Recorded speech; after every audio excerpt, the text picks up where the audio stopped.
What's going on, guys? Welcome back to the channel. If you're new here, my name is Blair and this is Throttle Blip. Today we are going to review the 2025 Pan America ST, a bike that I was very excited to see Harley-Davidson launch.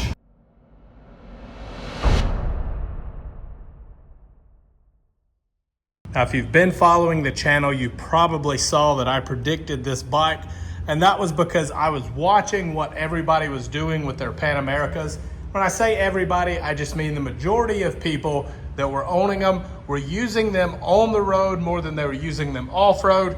So they were customizing them in a way that was a little more tailored for on-road riding. Harley must have noticed this as well, because that's what they've done with the Pan America ST. This one is geared significantly more towards the on-road riding than the off-road riding. So I'll show you this bike and we'll kind of talk about how it compares to the Pan America Special. But I did do a separate video on the two bikes, comparing them side by side. So if you're looking for something like that, that may be a better, more in-depth dive, but don't click over to that one until you've watched this one. So this bike has a starting MSRP of $19,999. Obviously, plus all the different little Harley fees and your different little dealership fees, but MSRP is going to be 20,000 bucks. You do get this bike in 3 different colors. So the brilliant red colorway that we're looking at now, you can also get it in vivid black, and then the billiard gray color option.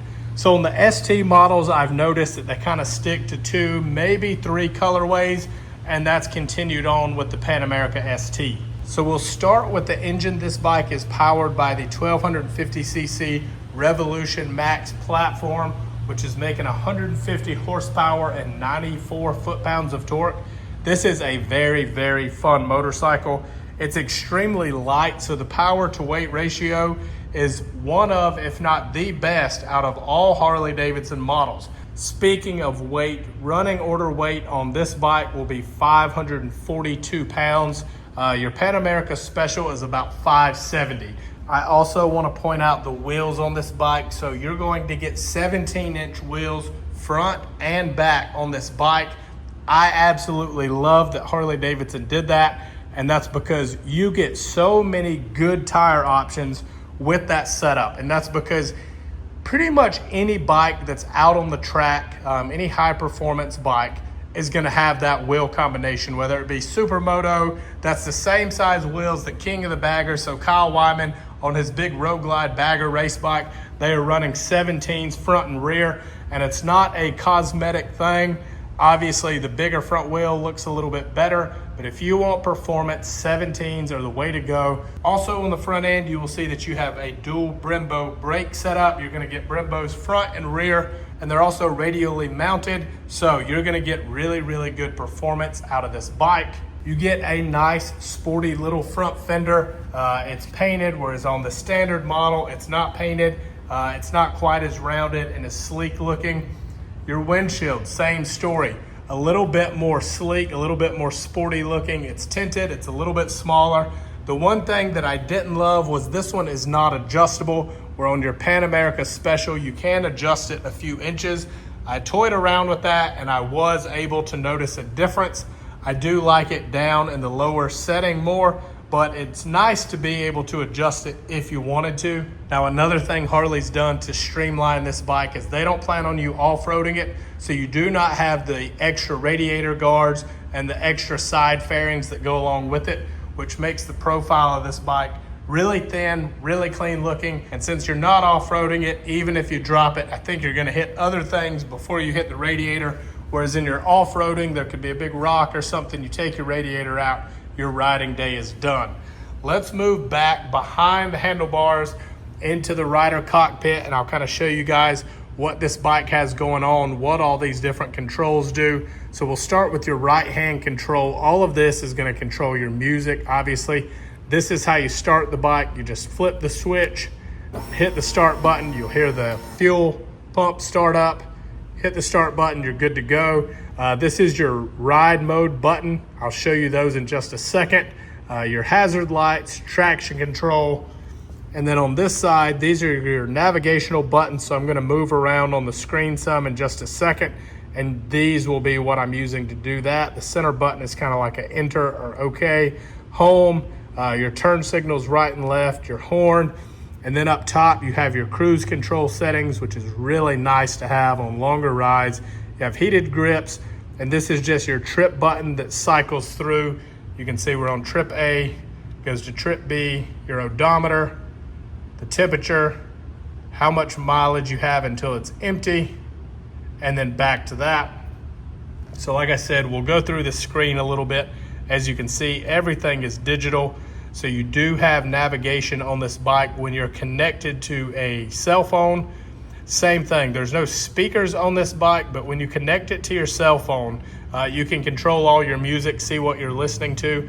So that way you don't necessarily have to have your phone mounted to your handlebars, which is nice.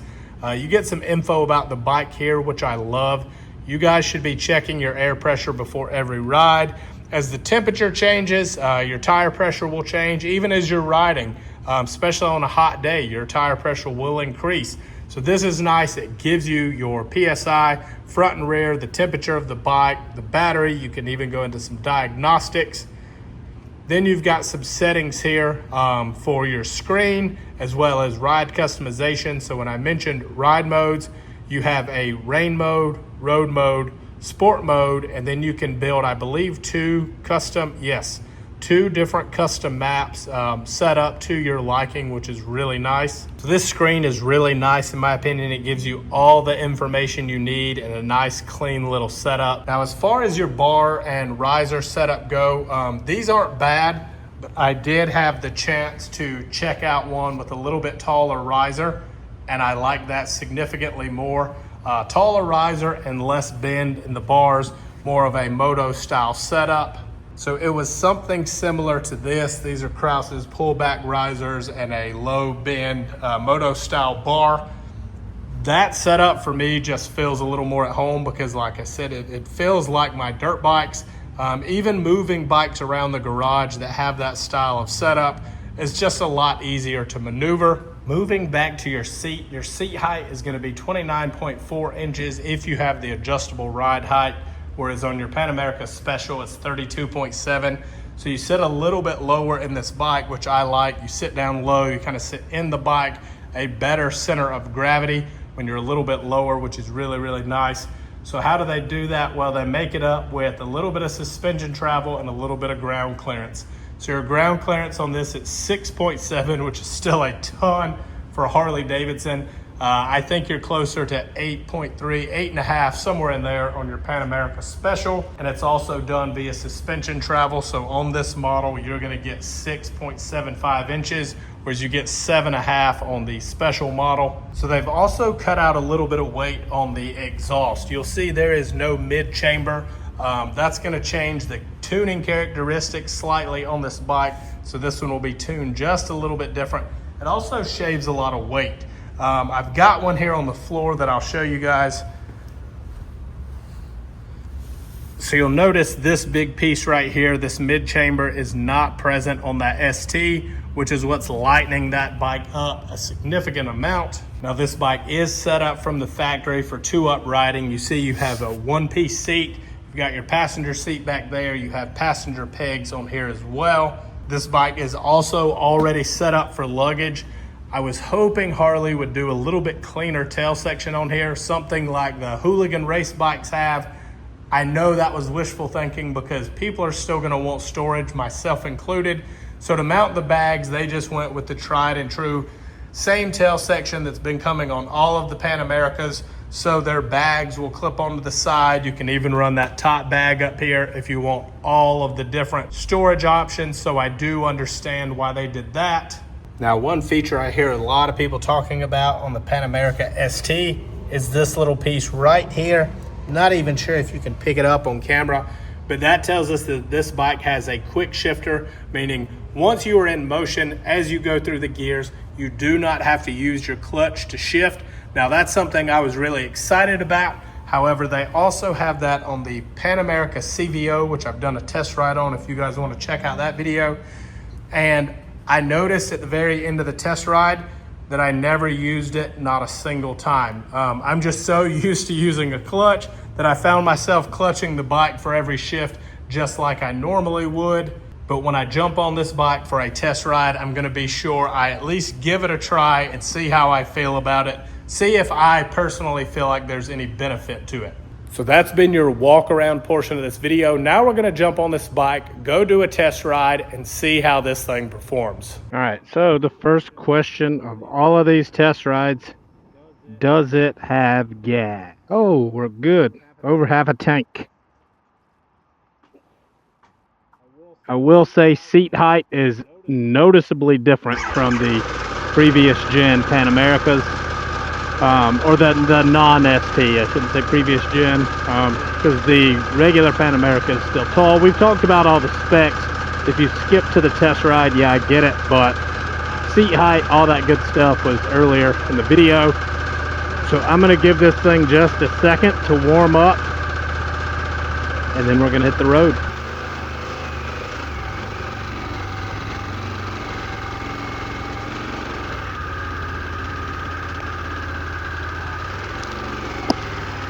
All right, so first thoughts, foot position, knees are very bent.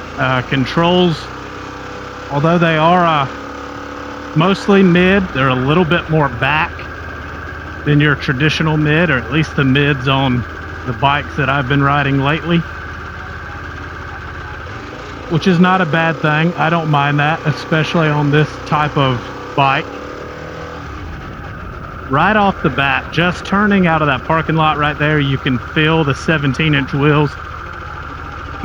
And I know I go on and on about that, especially if you continue to watch my content. You've heard that theme come up a lot, and that's because that is the ideal setup for aggressive street riding, or 17-inch wheels. Especially on the front, you notice the handling, the turning, how quick it is, how light it is. The bigger the wheel, the more they just want to flop over. They're usually like big, heavy, clunky. So I am in sport mode. I know some people will probably complain, oh, you covered up the screen. That may or may not have been intentional. Okay, so that was my first shift using the clutchless shifting. I gotta be honest, it feels really, really weird to do that, and I probably won't continue to do it just because it feels wrong, man. It feels wrong on a lot of levels. So we're stuck in traffic, nothing really exciting here. Also, I'm not completely sure. I don't know if you guys can see in the mirror, but that black Charger with the yellow stripes. So we have a couple state troopers here in South Carolina that drive Chargers with stripes on them. I'm not so positive that that's not one, so we're gonna keep it chill, and I'll catch up with you guys as soon as we're not in traffic and we're not potentially being followed. All right, so we finally got some open road in front of us. Not a lot of curves around here, to be honest, at least at like the dealership where I'm starting from. We're gonna have to find some stuff. There are a lot of dead squirrels in the road, which is what that was. So we got some fun stuff to avoid. Ooh. This thing pulls. It pulls hard. Throttle response is super smooth.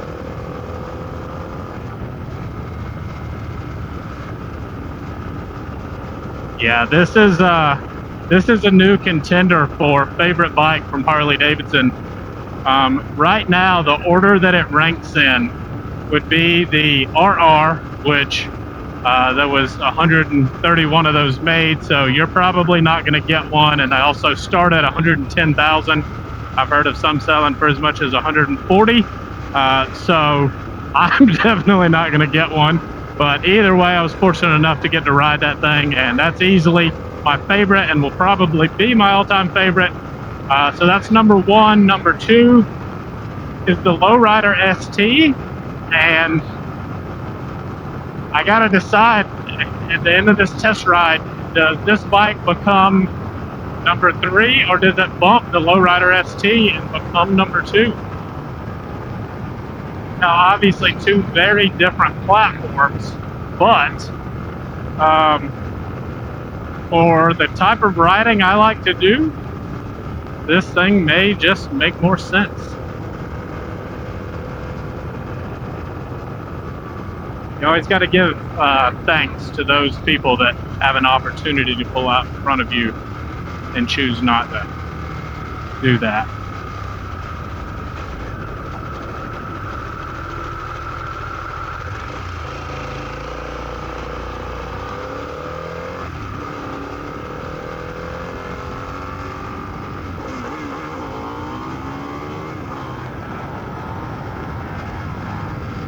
Ooh. Yeah, this is a fast motorcycle from a dead freaking stop.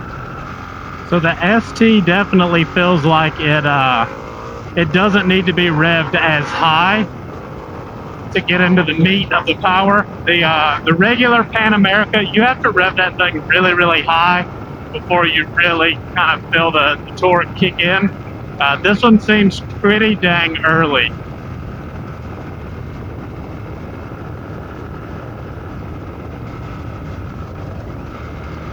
Sweet. So I'm curious, dude, we're getting so, obviously you can't tell on camera, but there's so much wind, it's kind of like pushing me around. But I'm curious, if you guys are watching this video, obviously you're somewhat interested in this bike. Are you fans of the traditional Harley-Davidson, like the cruisers and stuff, or is this model being so incredibly different from what Harley normally does, this is piquing your interest more? I know a lot of people watching this may be interested in the Bronx, and my thoughts are, since we got this, we won't get a Bronx. Now, will we get a smaller version of this Pan Am ST, like the 975 variant that was supposed to come out of the normal Pan America a year or two ago? I'm not sure, maybe. But I don't think, because we have this, I don't think we're going to get the Bronx. And I was also told by someone at Harley that they could not bring the Bronx to market at a price point where it would sell and it could also be profitable. Which sucks, but I can respect, because I just know what people would say if they dropped the Bronx and it was, say, 20 grand or 23 grand or something like that. Dude, nobody's buying that. Everybody's gonna bash Harley, and rightfully so. I get it. A bike like that, in my opinion, is not worth anywhere close to that. So in my opinion, good on Harley for not doing that. It's bad for the company, bad for the customer, and maybe one day things will change and we do get a proper, I don't even know if you call that a street bike, a naked bike, or whatever type of bike you want to call that. But I know I get comments all the time, people saying, that's what I want, that's what I want, that's what I want. I hate to say it, guys, I don't think it's happening anytime soon.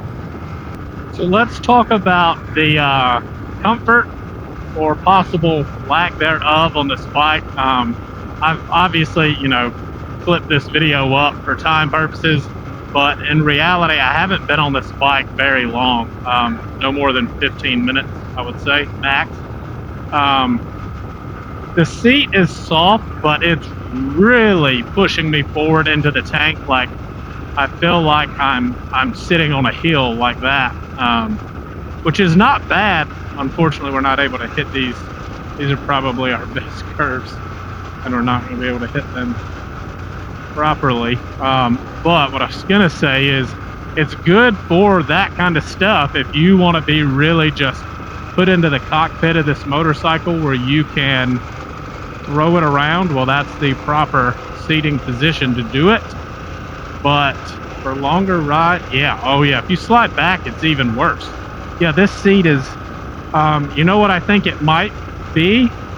The regular Pan America was adjustable in the seat. There were two grooves in the front of the seat, and you could change the seat height by like an inch, I think, depending on which slot you put it in. So obviously top was higher, bottom was lower.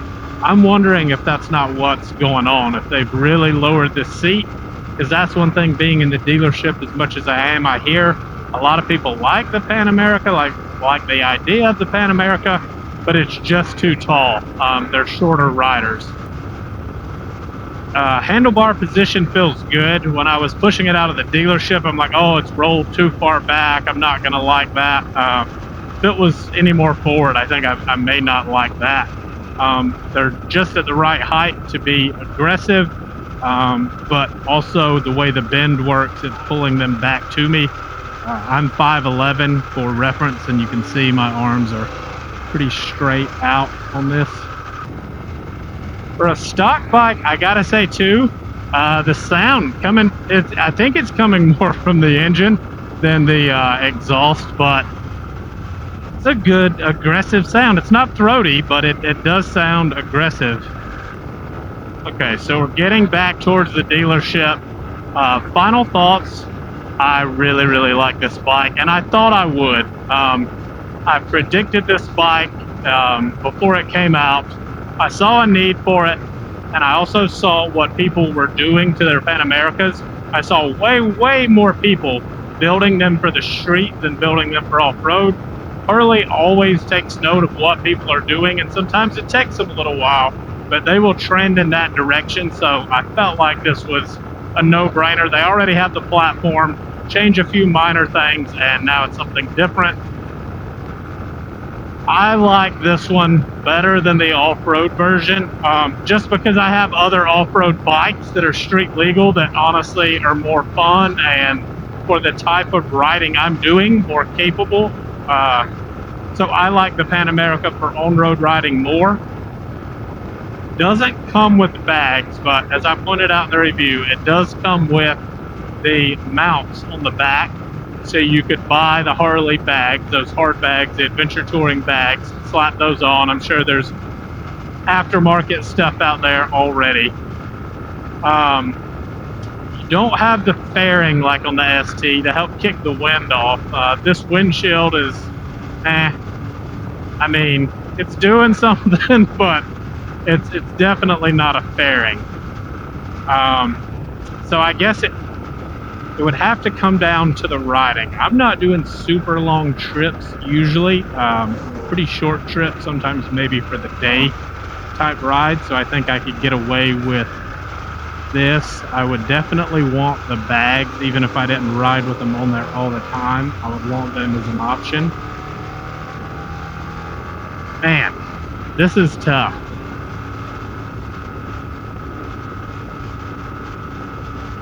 And that new blue lowrider ST just came out with all the chrome that looks so freaking good. Oh, I feel like if Harley called me today and said, hey, pick a bike, we're gonna send you something,